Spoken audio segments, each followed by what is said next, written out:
बोले भी मदरसा education board ने डीओ को लेटर दिया था इंक्वायरी के संबंधित।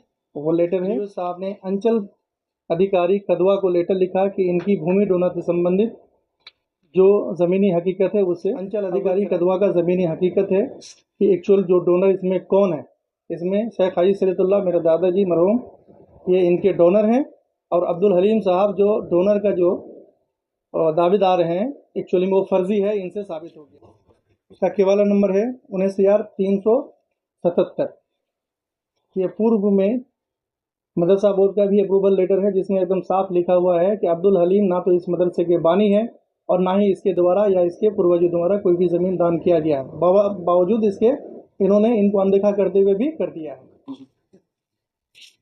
बिहार के नियमावली 2022 में ये साफ साफ लिखा हुआ है कोई भी मीटिंग जो होगी उनकी सदारत जो है और वो जो बुलाएंगे मीटिंग वो हेड मुदर्रिस बुलाएंगे, लेकिन हेड उनकी में हेड मुदर्रिस जो है हेड मौलवी जो एब्सेंट दिखाया गया है, यानी कि उसको सूचना ही नहीं दी गई थी। मैं ये कहना चाह रहा था। ये सुपरविजन की कॉपी जो उन लोगों ने जालसाजी की, फ्रॉड की, मारपीट किया उसमें सच पाया गया है।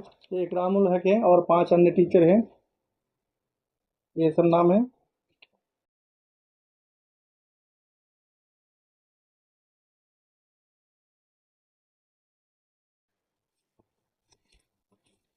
ये लोग एब्सेंट है। डीओ को इन्होंने अप्रोच किया था कि डीओ साहब हम लोग को पेमेंट नहीं होता 3 साल बाद। तो वहाँ पे हियरिंग हुई डीपीओ कटिहार के ज़रिए से, वहाँ पे भी इन लोगों को एब्सेंट पाया गया है।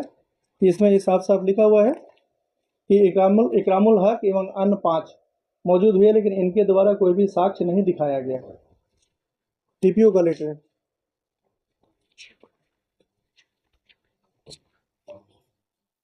मदरसा बोर्ड से जो मेरी ओरिजिनल कॉपी को जो गायब कर दिया गया था, मैंने उसे कार्रवाई का मांग करते हुए एक आवेदन दिया था चेयरमैन मदरसा एजुकेशन बोर्ड को, लेकिन इन्होंने इसके ऊपर कोई कार्रवाई बाद भी जब कोई कार्रवाई नहीं तो मैंने खुद से भी एक एप्लीकेशन दिया रिमाइंडर के रूप में, फिर इस पर भी कोई कार्रवाई नहीं। मोहम्मद इम्तियाज़ अहमद, जिला कटिहार का रहने वाला हूँ।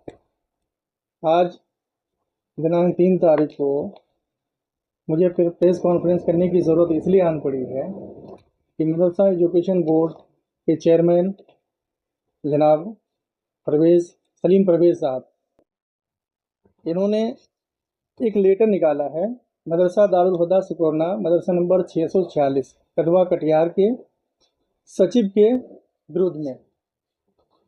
ये सरासर इलीगल है।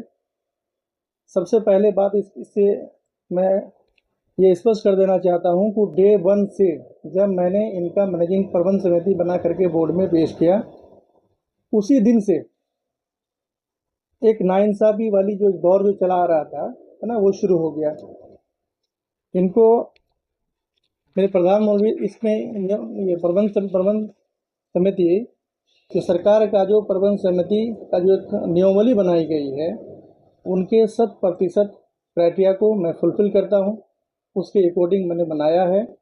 वहाँ पे जो आम जनता की जो मीटिंग होती है, मीटिंग हुआ, उसको सेकेंड टाइम जो उसकी जो सिलेक्शन हो गई कमेटी मेंबरान जितने भी होते हैं उनके बाद सदर मुदर्रिस जो होते हैं हेड मौलवी, मैंने उनको इन्फॉर्म किया। उन्होंने अगले दिन एक डेट निकाल करके सारे जितने भी मेंबरान थे उनकी मीटिंग बुला करके उनकी सारी पंजी जो है बोर्ड में पेश कर दिया, जमा कर दिया। और मेरे जो बस महज 3 दिन के बाद एक अब्दुल हलीम नाम के एक शख्स हैं जो इससे पहले भी एक कमेटी बनाया था, और वो एक्चुअली में डोनर नहीं है, वो फर्जी डोनर है। एक केवाला का रेफरेंस दिया, उस केवाला में उनके बाप, उनके पिता, उनके अंकल का तो नाम है, लेकिन खतियान से उनका कोई साबित नहीं है कि उनकी ज़मीन दी गई थी। इसी केवाला को लेकर के एक बार अब्दुल कयूम साहब चेयरमैन थे, उनके सामने में दिया, उनके भी गलत तरीके से अप्रूवल ले लिया। मैंने जब इनको अप्रोच किया, पूछने के बाद कि आपने किस बिना पे इनको किया है, एक्चुअल तो डोनर तो वो है नहीं। तो उन्होंने जब गौर फिक्र किया, कागज़ का निरीक्षण किया, तो देखा कि ये सही माने में गलत है। महज 19 दिन के बाद मुझे मेरी प्रबंध समिति को वो अप्रूवल दे देते हैं। ये अप्रूवल कमेटी हाई कोर्ट में चैलेंज होती है, वहाँ पे भी बरकरार रहती है।